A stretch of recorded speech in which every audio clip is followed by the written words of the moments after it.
ರಾಜ್ಯ ಅಂಗನವಾಡಿ ನೌಕರರು ಕಳೆದ 2 ದಿನಗಳಿಂದ ಅನಿರ್ದಿಷ್ಟಾವಧಿಯ ಮುಷ್ಕರವನ್ನ ಮಾಡಿರುವಂಥದ್ದು. ಇವತ್ತು ಸದ್ಯ ಆ ಒಂದು ಮುಷ್ಕರವನ್ನ ವಾಪಸ್ ಪಡ್ಕೊಂಡಿರುವಂಥದ್ದು ಅಂದ್ರೆ ಹಿಂಪಡ್ಕೊಂಡಿರುವಂಥದ್ದು. ಹಾಗಿದ್ರೆ ಅಂಗನವಾಡಿ ನೌಕರರ ಮುಷ್ಕರಕ್ಕೆ ಸರ್ಕಾರ ಮಣಿತಾ, ಅವರ ಬೇಡಿಕೆಗಳನ್ನ ಈಡೇರಿಸ್ತಾ, ಈ ಬಗ್ಗೆ ಮಾತನಾಡಲಿಕ್ಕೆ ಸ್ವತಃ ನಮ್ಮೊಂದಿಗೆ CITUC ರಾಜ್ಯಾಧ್ಯಕ್ಷರಾಗಿರುವಂತಹ ವರಲಕ್ಷ್ಮಿ ಅವರು ಇದ್ದಾರೆ. ಅವ್ರನ್ನ ನಾವು ಮಾತನಾಡಿಸೋಣ. ಮೇಡಮ್, 2 ದಿನಗಳಿಂದ ಅನಿರ್ದಿಷ್ಟಾವಧಿ ಮುಷ್ಕರವನ್ನ ಮಾಡ್ತಾ ಇದ್ರಿ, ಇವತ್ತು ಕೈ ಬಿಟ್ಟಿದ್ದೀರಿ. ಸರ್ಕಾರ ನಿಮ್ಮ ಬೇಡಿಕೆಗಳನ್ನ ಈಡೇರಿಸ್ತಾ ಏನು ಹೇಳ್ತೀರಿ? ಸರ್, ಈಗ ನಾವು ಇಟ್ಟಿರುವಂಥ ಬಹುತೇಕ ಬೇಡಿಕೆಗಳನ್ನು ಅವರು ಒಪ್ಕೊಂಡಿದ್ದಾರೆ. ಅದರಲ್ಲಿ ಭಾಳ ಪ್ರಮುಖವಾಗಿ LKG UKGಯ ವಿಚಾರಕ್ಕೆ ಸಂಬಂಧಪಟ್ಟು ಸರ್ಕಾರಿ ಇಲಾಖೆ ಈಗ ಆಲ್ರೆಡಿ ಏನು ಬಜೆಟ್ ಸ್ಯಾಂಕ್ಷನ್ ಆಗಿ ಪ್ರಾರಂಭ ಮಾಡಿದ್ದಾರೆ, ಅದು ಬಿಟ್ಟು ಹೆಚ್ಚುವರಿಯಾಗಿ ಎಲ್ಲೂ ಕೂಡ ಈ LKG UKGಯನ್ನು ಸರ್ಕಾರಿ ಶಾಲೆಗಳಲ್ಲಿ ಪ್ರಾರಂಭ ಮಾಡಬಾರ್ದು ಅನ್ನುವಂಥ ಪ್ರಮುಖವಾದಂಥ ಒಂದು ತೀರ್ಮಾನಕ್ಕೆ ಬಂದಿದ್ದಾರೆ. ಓಕೆ, ಇನ್ನು ಯಾವೆಲ್ಲ ಬೇಡಿಕೆಗಳು ಸರ್ಕಾರದ ಮುಂದೆ ಇದೆ ಅನ್ನುವಂಥದ್ದು, ಅಥವಾ ಇಷ್ಟೇ ಇರುವಂಥದ್ದು, ಅಥವಾ ಹೇಗೆ ಅಂತ? ಈಗ ಎರಡನೇದು, ನಾವು 2011ರಿಂದ 2023 ತನಕ ಒಂದು 21,000 ಅಂಗನವಾಡಿ ಕಾರ್ಯಕರ್ತ ಸಹಾಯಕರು ರಿಟೈರ್ಡ್ ಆಗಿದ್ದರು. ಅವರಿಗೆ ಇದು ಗ್ರ್ಯಾಜುಟಿ ಹಣವನ್ನು ಕೊಡಬೇಕು ಅಂತ ನಮ್ಮ ಇಲಾಖೆಯಿಂದ 183 ಕೋಟಿ ಬೇಕು ಅಂತೇಳಿ ಹಣಕಾಸು ಇಲಾಖೆಗೆ 2 ಬಾರಿ ಫೈಲ್ ಹೋಗಿತ್ತು. 2 ಬಾರಿನೂ ಕೂಡ ರಿಜೆಕ್ಟ್ ಆಗಿ ಬಂತು. ಸೊ ಈ ಸಾರಿ ಈ ಹೋರಾಟದ ಪ್ರಭಾವದಿಂದ ಆ 183 ಕೋಟಿ ಹಣವನ್ನು ಸ್ಯಾಂಕ್ಷನ್ ಮಾಡ್ಕೊಳ್ಳೋಕ್ಕೆ ಇವತ್ತು ಅಂಜುಮ್ ಪರ್ವೇಜ್ ಸರ್ ಅವರು ಮುಖ್ಯಮಂತ್ರಿಗಳ ಪರವಾಗಿ ನಮಗೆ ಹೇಳಿದ್ದಾರೆ ಸರ್.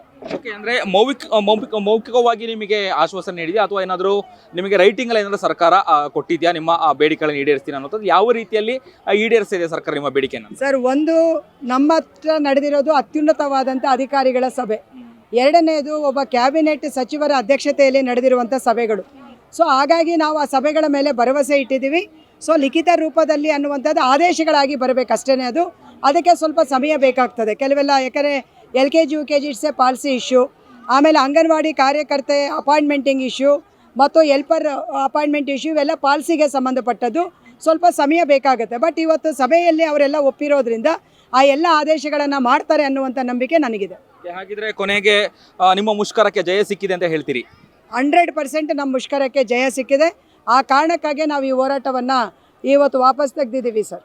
ಓಕೆ, ರಾಜ್ಯದ ಬೇರೆ ಬೇರೆ ಜಿಲ್ಲೆಗಳಿಂದ ಸುಮಾರು 1000, 2000, 10,000 ಜನ ಸೇರಿದ್ರು, ಅಥವಾ ಅಂಗನವಾಡಿ ಕಾರ್ಯಕರ್ತರು, ನೌಕರರು ಸೇರಿದ್ರು ಅಂತ ಹೇಳಿದ್ರಿ. ಏನು ಹೇಳಲಿಕ್ಕೆ ಬಯಸ್ತೀರಿ ಕೊನೆಯದಾಗಿ ಅವರಿಗೆ? ನಮ್ಮೆಲ್ಲ ಅಂಗನವಾಡಿ ನೌಕರರು ಮತ್ತಷ್ಟು ಸಂಘಟಿತರಾದರೆ ಇವತ್ತು ಅಂಗನವಾಡಿ ಕೇಂದ್ರ ಕೇವಲ ಆಹಾರ ಕೇಂದ್ರ ಅಷ್ಟೇ ಅಲ್ಲದೇ ಶಿಕ್ಷಣದ ಕೇಂದ್ರವಾಗಿ ಪರಿವರ್ತನೆ ಆಗ್ತದೆ.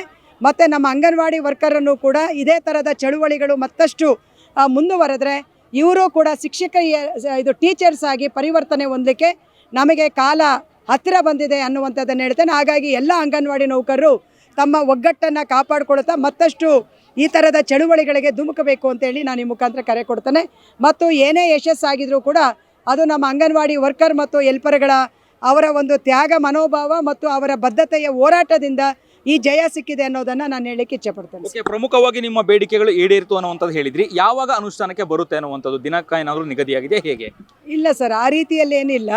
ಅದು ಈಗ ಬಜೆಟ್ ಎಲ್ಲ ನಡೀತೋದ್ರಿಂದ ಇವರು FD ಫೈಲ್ಗಳು ಹೆಂಗೆ ಮೂವ್ ಆಗ್ತವೆ ಅದ್ರ ಮೇಲೆ ನಾವು ಇದು ಹಣಕಾಸಿನ ವಿಚಾರಗಳಲ್ಲಿ ಅನುಮತಿ ಕೊಡಿಸ್ತೀವಿ ಅನ್ನೋದನ್ನು ಹೇಳಿದ್ದಾರೆ ಸರ್. ಇದಿಷ್ಟು ವರಲಕ್ಷ್ಮಿ ಅವರ ಮಾತುಗಳಾಗಿತ್ತು. ಕ್ಯಾಮರಾ ಪರ್ಸನ್ ಅಭಿಲಾಷ್ ಜೊತೆ ಅಭಿಜಿತ್ ಗಣೇಶ್, ಕರ್ನಾಟಕ ಟಿವಿ, ಬೆಂಗಳೂರು.